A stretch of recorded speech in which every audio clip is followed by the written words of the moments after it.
आज की वाणी कठोर है, परंतु यदि इसे समझ लिया तो जीवन भर के बहुत से धोखों से आप स्वयं को बचा लेंगे। विषय है, इन 11 लोगों की मदद करना बंद कर दो, वरना एक दिन ऐसा पछताओगे कि खुद से नजर मिलाना मुश्किल हो जाएगा। आचार्य चाणक्य कहते हैं, दुनिया में 2 प्रकार के लोग होते हैं।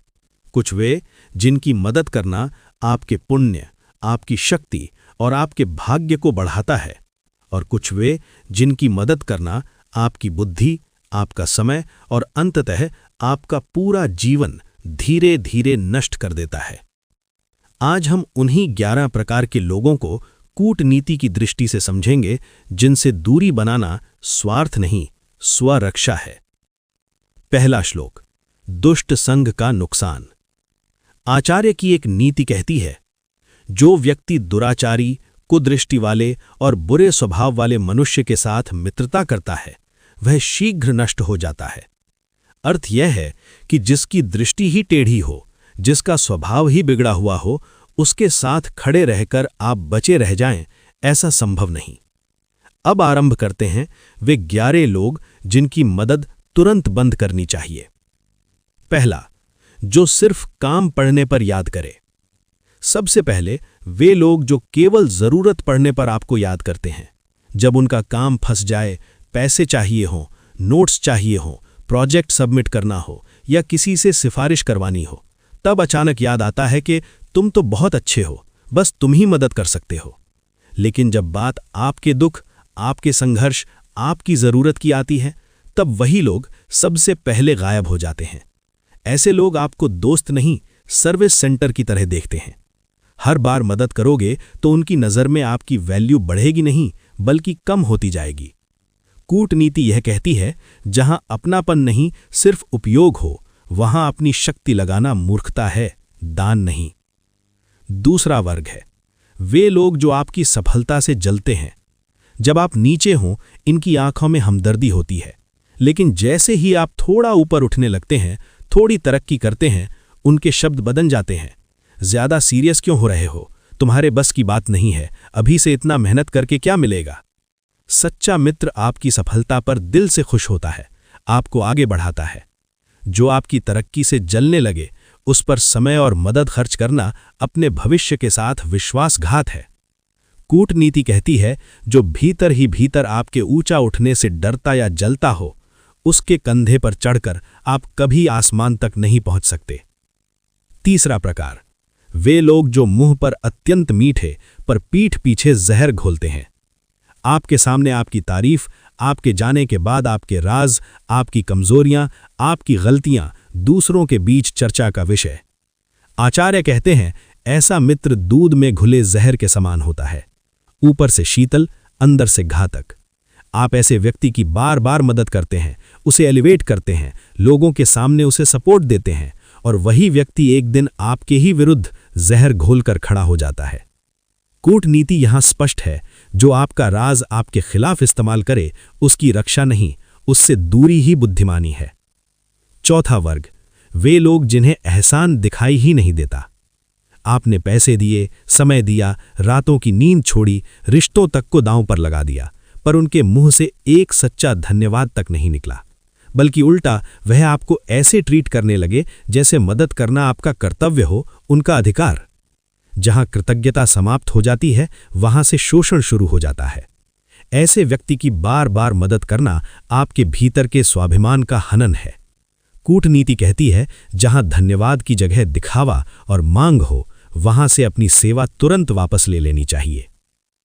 पांचवां प्रकार, वे लोग जो गलती भी खुद करते हैं और रोने भी खुद लग जाते हैं। पैसा उधार लिया, वापस नहीं किया, ऊपर से कहते हैं मैं भी मजबूर हूं। आपके भरोसे की चीज तोड़ी, समय पर काम नहीं किया, आपको मुश्किल में डाला, और फिर डायलॉग, तुम तो समझदार हो, तुम्हें ही तो समझना चाहिए। ये लोग फुलिश नहीं होते, बहुत चालाक होते हैं। ये आपको ही कठोर, स्वार्थी, दिल कठोर साबित करते हैं, ताकि आप गिल्ट महसूस करके फिर से मदद कर बैठें। कूटनीति सिखाती है, जो अपनी गलती के बाद भी खुद को विक्टिम दिखाए, उससे दूरी बनाना आवश्यक है। छठवां वर्ग, वे लोग जो आपकी भावना पर शासन करते हैं। वे जानते हैं कि आप सेंसिटिव हैं, जज्बाती हैं, नहीं कहना नहीं जानते, इसलिए वे वाक्य आते हैं, तू अच्छा इंसान है इसलिए तू ही करेगा, तू नहीं करेगा तो फिर किसके पास जाऊं। ये आपके भीतर गिल्ट का बीज बोते हैं और आप खुद को साबित करने के लिए अपनी हद से ज्यादा मदद देने लगते हैं। आचार्य संकेत देते हैं, जहां तर्क नहीं, सिर्फ भावनात्मक दबाव हो, वहां निर्णय नहीं लिया जाता, वहां धोखा लिखा होता है। दूसरा श्लोक, मूर्ख को उपदेश। यहां एक और प्रसिद्ध पंक्ति अक्सर उद्धृत की जाती है, पयः पानम भुजंगानाम केवलम विषवर्धनम उपदेशो ही मूर्खाणाम प्रकोपाय न शांते। अर्थ, सांप को दूध पिलाने से उसका जहर ही बढ़ता है, उसी प्रकार मूर्ख को बार बार समझाने से उसकी बुद्धि नहीं, उसका क्रोध और अहंकार बढ़ता है। इसी तरह कुछ लोगों की बार बार मदद करने से उनका संस्कार नहीं सुधरता, सिर्फ उनका स्वार्थ बढ़ता है। सातवां प्रकार, हमेशा शिकायत करने वाले। वे लोग जिन्हें हर समय कोई न कोई दुख ही होता है, हर दिन नई कहानी, नया ड्रामा, नया रोना। आपने उन्हें मार्ग बताया, सल्यूशन दिया, फिर भी अगली बार फिर वही समस्या, फिर वही शिकायत। सच यह है कि उन्हें समाधान नहीं चाहिए, उन्हें सहारा चाहिए जिस पर सिर रखकर वे सारा बोझ आप पर डाल दें। धीरे धीरे आप उनके पर्सनल थेरेपिस्ट बन जाते हैं और आपका अपना मन थक कर टूटने लगता है। कूटनीति कहती है, जहां आदमी समाधान सुनना ही नहीं चाहता, वहां रोने के लिए कंधा देना उसकी मदद नहीं, उसकी कमजोरी को पोषण देना है।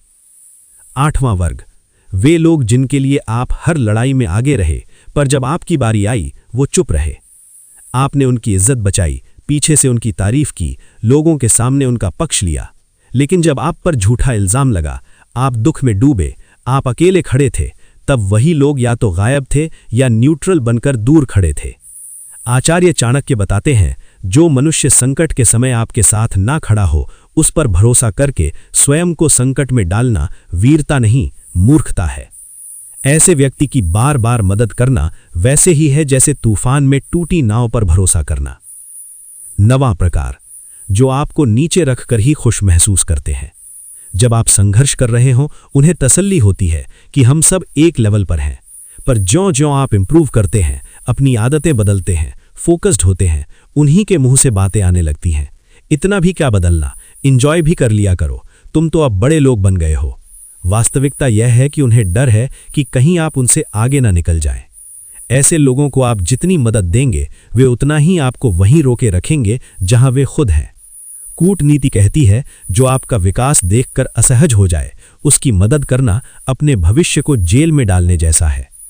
10वां और सबसे खतरनाक प्रकार, वे लोग जो नशे, जुए, चरित्रहीन रिश्तों या गंदी आदतों में डूबे हों। आप उन्हें बार बार पैसा देकर बचाते हैं, प्रॉब्लम से निकलवाते हैं, घर वालों से झूठ बोलकर उनका नाम साफ करवाते हैं, पर वे अगले ही दिन फिर उसी दलदल में कूद पड़ते हैं।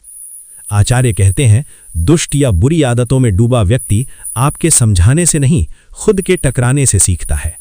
ऐसे व्यक्ति को हर बार बचाना कभी कभी ईश्वर द्वारा भेजे गए उसके सबक से उसे छुड़ाना होता है। कूटनीति यहां कहती है, जिसकी आदतें आपकी इज्जत, आपके पैसे, आपके घर की शांति सबको खतरे में डाल दें, उसकी रक्षा नहीं, उससे सीमा निर्धारित करें। 11वां और सबसे खतरनाक प्रकार, वे लोग जो आपको धीरे धीरे आपकी मर्यादा से हटाने लगते हैं। पहले वे कहते हैं, बस इस बार झूठ बोल दे, बाद में सब ठीक कर देंगे। फिर घर वालों से छुपा ले, वैसे भी वे समझते नहीं। फिर थोड़ा सा गलत काम कर लेंगे, पकड़े गए तो देख लेंगे। धीरे धीरे आपका चरित्र, आपकी ईमानदारी, आपका आत्मसम्मान सब गिरने लगता है, लेकिन आपको लगता है आप किसी अपने की मदद कर रहे हैं। लेकिन सच यह है कि जो आपको आपके सिद्धांतों से गिरा दे, उससे बड़ा शत्रु कोई नहीं। कूटनीति की दृष्टि से ऐसे लोगों से दूरी केवल सही नहीं, अनिवार्य है। अब प्रश्न यह है कि क्या फिर किसी की मदद न करें? ऐसा नहीं है। आचार्य की दृष्टि से बस 3 प्रश्न पूछने हैं हर बार मदद से पहले। पहला, इस आदमी की मदद करके मैं उसका जीवन सुधार रहा हूं या अपनी बर्बादी बुला रहा हूं? यदि उत्तर यह हो कि सामने वाला बदलने को तैयार ही नहीं, बस उपयोग कर रहा है, तो यह मदद नहीं, स्वयं के साथ अन्याय है। दूसरा, क्या यह व्यक्ति मेरे समय, पैसों और भावनाओं का सम्मान करता है? जहां आदर नहीं, वहां सेवा नहीं। तीसरा, क्या आज मैं हाँ कह दूं तो कल से यह मेरे ऊपर और अधिकार तो नहीं जमा लेगा? यदि हाँ, तो वहीं से शोषण का चक्र शुरू होता है। इन 3 प्रश्नों के बाद यदि भीतर से उत्तर नहीं आ रहा हो तो ना कहना कठोरता नहीं, कूटनीति है। अंतिम संदेश। दुनिया कहेगी तुम बहुत बदले हुए हो, अब पहले जैसा मददगार और सॉफ्ट नहीं रहे। लेकिन याद रखिए, आपका समय, आपकी ऊर्जा, आपका मन सीमित है। आचार्य चाणक्य ने दुष्ट, मूर्ख और स्वार्थी लोगों से दूरी को स्वरक्षा की प्रथम शर्त बताया है। इसलिए आज से इन 11 प्रकार के लोगों की अंधी मदद बंद कीजिए। जो सच्चे हैं, जो कृतज्ञ हैं, जो स्वयं भी आपके लिए खड़े होते हैं, उनके लिए अपनी पूरी शक्ति लगा दीजिए। पर जो आपको ही अंदर से तोड़ रहे हैं, उन्हें केवल एक ही सहायता दीजिए, दूरी की सहायता।